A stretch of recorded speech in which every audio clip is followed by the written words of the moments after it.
আসসালামু আলাইকুম ওয়া রাহমাতুল্লাহি ওয়া বারাকাতুহু। সকলে কেমন আছেন? আশা করি সকলে সুস্থ এবং ভালো আছেন। আমিও আল্লাহর রহমতে আপনাদের দোয়ার বদৌলতে সুস্থ এবং ভালো আছি।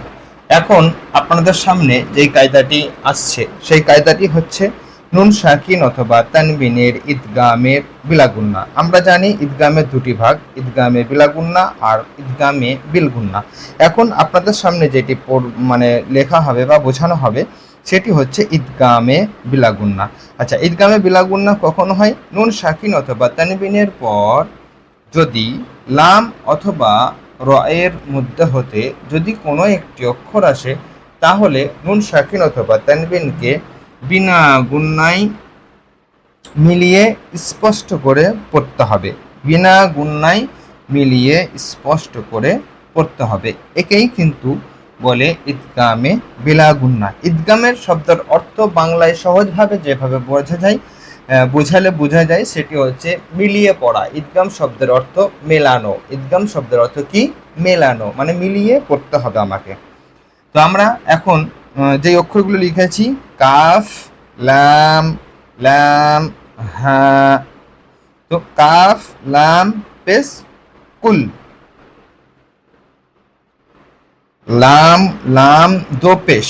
লামে কিন্তু তানবিন এসছে, তানবিনের পরে লাম এসছে, এই জন্য এই লামটি ঈদগামে বিলাগুন্না হবে। লামে দো পেশ, তারপরে লাম। কুল, লুল, লাম জবর লা, কুল লুল লা। হা উল্টা পেশ, হু, কুল লুল লাহু, কুল লুল লাহু। এখন এর বানান করব, তারপরে ইনশাল্লাহ ইজারার দিকে যাব।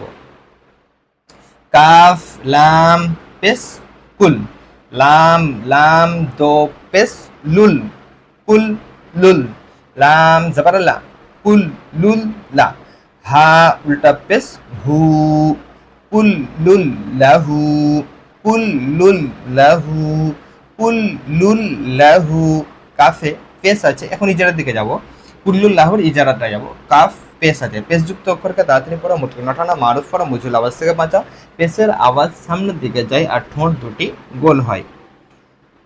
লাম তাসদিদ আছে, তাসদিদ অক্ষরকে আগের অক্ষরের সঙ্গে একবার পড়তে হবে, একবার নিজে নিজে পড়তে হবে। এখানে কিন্তু পরপরই দুটো তাসদিদ আছে, ওই জন্য এই লামকে প্রথমে আমার কাফের সঙ্গে মিলিয়ে পড়তে হবে, তারপরে আবার এই লামকে এই লামের সঙ্গে মিলিয়ে পড়তে হবে, তারপরে এই লাম একা একই পড়বে। মানে প্রথম লামকে কাফের সঙ্গে মিলাতে হবে, দ্বিতীয় লামকে লামের সঙ্গে মিলাতে হবে, আর লাম আবার একা একই পড়তে হবে। দুটো তাসদিদ আসছে, ওই জন্য একটু শক্ত, দুটোই কিন্তু শক্ত। আমরা আগে পড়েছি তাসদিদ অক্ষরের উচ্চারণ একটু শক্ত হয়। তো কাফ মুতাহারিক হবে, মুতাহারিক অক্ষরকে তাড়াতাড়ি পড়া, মোটে নটানা, মারুফ করা, মুজিল আওয়াজ থেকে বাঁচা। পেশের আওয়াজ সামনের দিকে যায় আর ঠোঁট দুটি গোল হয়। লাম তাসদিদ আছে এবং তানবিন আছে, তানবিনের পর আমার লাম এসছে, ওই জন্য ঈদগামে বিলা গুন্না হবে। তানবিনের পরে লাম এসছে বলে ঈদগামে বিলা গুন্না হবে, মানে গুন্না ছাড়া মিলিয়ে পড়তে হবে, গুন্না ছাড়া মিলিয়ে পড়তে হবে। লাম মুশাদ্দাদের কারণে এই লামের সঙ্গে একবার মিলিয়ে পড়তে হবে, একবার লামকে মিলাতে হবে, একবার লামকে পড়তে হবে। লামে হারাকাত আছে, মানে জাবার আছে, ওই জন্য মুতাহারিক হবে। লাম মুশাদ্দাদ এবং মুতাহারিক। মুতাহারিক অক্ষরকে তাড়াতাড়ি পড়া, মোটামুটি নটানা, মারুফ করা, মুজিল আওয়াজ থেকে বাঁচা। হা উল্টা পেশ আছে, হা উল্টা পেশ ওয়াও মাদ্দার সমতুল্য হয়, মানে একালি পরিমাণ টান দিয়ে পড়তে হয়। ওয়াও মাদ্দাকে যেভাবে একালি পরিমাণ টান দিয়ে পড়তে হয়, লামকেও এখানে কিন্তু উল্টা পেশকেও একালি পরিমাণ টান দিয়ে পড়তে হয়। তো আজকে এই পর্যন্তই। আগামীতে ইনশাআল্লাহ তাআলা আরো নতুন কিছু নিয়ে আপনাদের সামনে হাজির হব। ততক্ষণ সকলে সুস্থ থাকবেন, ভালো থাকবেন, দোয়া করবেন।